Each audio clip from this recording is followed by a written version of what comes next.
Sukunat ko'ngillarga sokinlik ulashuvchi kanal. Shum qadam. Muallif Olimjon Hayit. Yoshi 35 ga borgan Lola opaning eri o'lganiga 10 yil o'tgach, baxti ochilib 7 qishloq naridagi suvchi Suvonqulga yerga tegadigan bo'ldi. Avvaliga rosa o'ylandi. Tegsammi, tegmasammi deb obdon bosh qotirdi. Qo'ni-qo'shnilarga maslahat soldi. Hammalari erga tegishni maslahat berishdi. Tug'magani uchunmi, negadir Suvonqulning 5 yashar o'g'li Suyunboy malol kelgandek tuyulaverdi. Begona bolalarni jini suymasdi. Bir o'yladi, ikki o'yladi.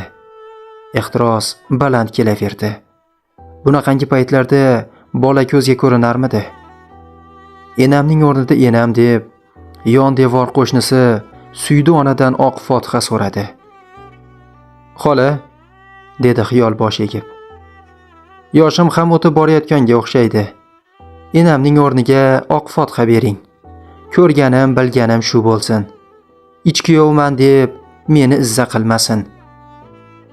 Suydi ona ham Lola opaning ko'nglidagi gapni aytdi. "Ish qilib topganlaring oltin bo'lsin, bolam." To'polon bilan kuyov keldi. Keksalar duo o'qidi.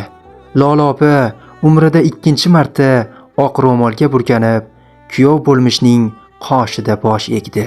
To'ydan so'ng 2 kun o'tgach, Lola opaning ko'zlari katakdagi tovuqlarni cho'chitayotgan Suyunboyga tushib qoldi. Bolakay qiqir-qiqir kulib, tovuqxonaga betinim cho'p suqar, tovuqlarning bezovta qaqqillashi yanada zavqini keltirardi. "Voy yashamagur-ey", ko'nglidan o'tkazdi u, eri yuz chayqayotgan tarafga o'g'rincha ko'z tashlab. "Nega tovuqlarimni cho'chityapti? Ular arpasini xom o'rdimikan?" Ammo erining oldida lom mim deya olmadi. Suvonqul aka apil-tapil nonushta qilib dalasiga ketgach, Lola opa Suyunbekning qulog'idan oldi. "Hoy yashamagur, tovuqlarim orqangga kirib chiqdimi, a? Nimaga cho'p tiqasan katakka?" Umrida bu taxlit dakki eshitib ko'rmagan Suyunboy dovdirab qoldi. Og'rigan quloqlarini mahkam changallagancha tomorqa tomonga chopdi. "Hoy yetim, bu yoqqa kel", qichqirardi Lola opa bolakayning ortidan. "Pishirib qo'yibdimi tomorqada? Hozir hamma yoqni rasvo qilasan. Qayt bu yoqqa", dedim. Bolada og'riq zarbidan darrov yurak oldirib qo'ydi. To shom bo'lguncha tomorqa tarafda tentirab yurdi. Suvonqul akaning kutilmagan baxtdan boshi garang edi. Kechqurun daladan uyga qaytganda qarshisidagi lo'mbillagan, har so'zini erkalab tiliga chiqarayotgan g'aroyib siynalari, ko'zni quvnatgulik Lola opani ko'rib, butun charchoqlarini unutar, hatto Suyunboyga ham kam e'tibor qilib qolgandi. Lola opa esa bir hafta deganda butkul bezor bo'ldi. "Ey, qani bu yoqqa kel", o'shqirdi u, eri ishga ketishi bilan qo'llarini bekes qilib. "Sen yaramasga qancha uqtiray? Na bir ishga yaraysan, na tinch o'tirasan. Qani chelakni olchi, mollarga suv tashi." 5 yashar bolakay qo'lidagi ragatkani ilojsiz yerga tashlab, qo'liga zil-zambil chelakni oldi-da, Lola opaga umidvor termuldi. "Ha, nega ammamning buzog'iday mo'ltirab turibsan?" baqirib berdi Lola opa. "Bor anhordan suv tashib, hovani va tomorqani to'ldir, yashamagur." Suyunboy yugurgancha ko'chaga chiqib ketdi. Chelak suv to'ldirilganda ham shu taxlit yengil bo'ladi deb o'ylagan ekanmi, joyidan jildira olmagach, nima qilishni bilmay hayron bo'lib qoldi. Bu orada Lola opaning o'zi uning ortidan chiqib keldi. "Ha?" pichirladi u ko'chaning uyoq-buyog'iga o'g'rincha qarab olib. "Kuchlari yetmadimi? Betingdan buzilgur. Molday ovqat yeysan-ku, shu bitta chelakni ham ko'tara olmaysanmi? Ko'tar.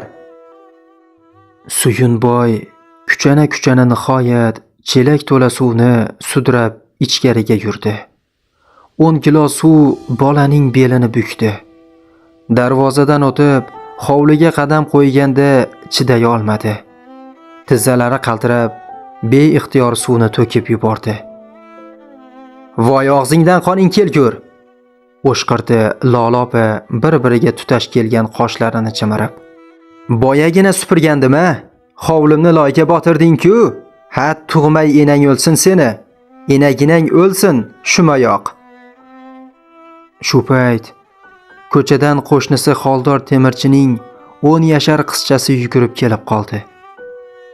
"Xola, hoy xola" deya xansiray so'z boshladi u. "Buzog'ingiz anavi bizning tomorqada arqoniga o'ralib qopti." "Nima? Voy, men o'lib qo'ya qolay. Nega o'raladi?" Lola opa Suyunboyni ham unutib ko'chaga yugurdi. Haqiqatdan o'z tomorqasiga boylangan buzog'i arqonini uzgan u qo'shnining bedazoriga o'tib o'tlay boshlagan.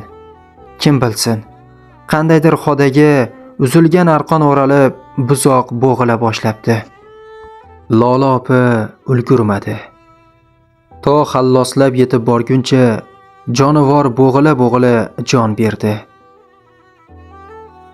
"Bu shumqadamning dastidan o'lar bo'lsam o'lib bo'ldim." Kechqurun Suvonqul aka daladan qaytgach, uvullab yig'lay boshladi Lola opa. "Ana, buzog'imning boshiga yetdi buningiz." Suvonqul aka ayollarning yig'i-sig'isiga suyagi yo'q edi. Darrov ko'ngli bo'shab ketardi. Ayniqsa suyuklisining achchiq yig'lab hasrat qilishi juda og'ir botdi. "Hoy Suyun!" Darvozaxonada turgancha o'gay onaning yig'lashiga quloq tutayotgan o'g'lini chorladi Suvonqul aka. "Qani beri kelchi." Suyunboy qo'rqibsa otasiga yaqin bordi. "Nimaga enangni xafa qilding-a? Nimaga buzoqni o'ldirding?" Suyunboy lablari titray ohista javob qildi. "Men o'ldirmadim, ota." "Bo'lmasa men o'ldirdimmi? Sen bolani..." Ota dast o'rnidan turdi-da, bolani tarsaklab yubordi. Suyunboy dodlagancha ko'chaga qarab yugurdi. Lola opa ish bunday ketishni kutmaganmi? Hayron bo'lib qoldi. Yarim tun. Er-xotin Suyunboyning qayerdaligi bilan ham qiziqib ko'rishmadi. Apil-tapil ovqatni yeyishdi-da, yoz bo'lgani sabab pashshaxona ichiga o'zlarini urishdi. Bir payt shundoq yonginalarda nimadir jaranglab, er-xotin sapchib o'rinlardan turishdi-yu, pashshaxonaning bir chetini ko'tarishdi. Yana Suyunboy ekan. U nimani tushunardi? So'rining bir chetiga bekitiqcha o'tirib dasturxonda otasidan qolib ketgan yarim kosa ovqatni yemoqchi bo'lgan u beixtiyor qo'lidagi kosa pastga tushib chil-chil singan. "Voy sho'rim qursin!" Lola opa ich kiyimdaligiga qarab o'tirmay ichkaridan otilib chiqdi. "Ko'ring otasi bolangizni." Javrashga tushdi u. "Ko'rdingizmi? Kechagina sandiqdan olgan kosaning boshiga yetibdi." "Padaringga la'nat." Suvonqul aka o'g'lining qulog'idan oldi. "Sen tinchlik berasanmi yo'qmi? Turgan yitganing ziyon bo'lmay o'lgur. Bor yo joyingga." "Qornim och, ota." Yig'lamsirab Suvonqul akaning ko'zlariga iltijo aralash boqdi Suyunboy. "Qorningga qora ilon kirsin seni", shang'illadi Lola opa. "Qorningni qora ilonlar yemirsin-a? Otang aytdi-ku yot deb. Bor." "Ayasi, non-pon berib qo'yaylik, mayli tag'in." "Hanno yemay saharni zaqqomini yesin bu tirmisak. O'zi buzog'imni o'ldirgandan beri shuni ko'rsam ko'zimga balodek ko'rinib ketyapti." Lola opa so'zlana ichkaridan bir burda so'li qochgan non olib chiqdi-da, Suyunboyning qo'liga tutqazdi. "Ma, yevol zahringga." Ertasi kuni ham Lola opa alamidan chiqa olmadi. Og'ilxonaga kirib, sigirning betini ma'rashini eshitgach, yuragi siqilib tashqariga chiqdi. Aksiga olgandek, Suyunboy so'rining yoniga turib olgancha u tomonga termilib turgan ekan. "Qani, bu yoqqa kel shumqadam." Ostonadan turib qichqirdi Lola opa. "Tez kel."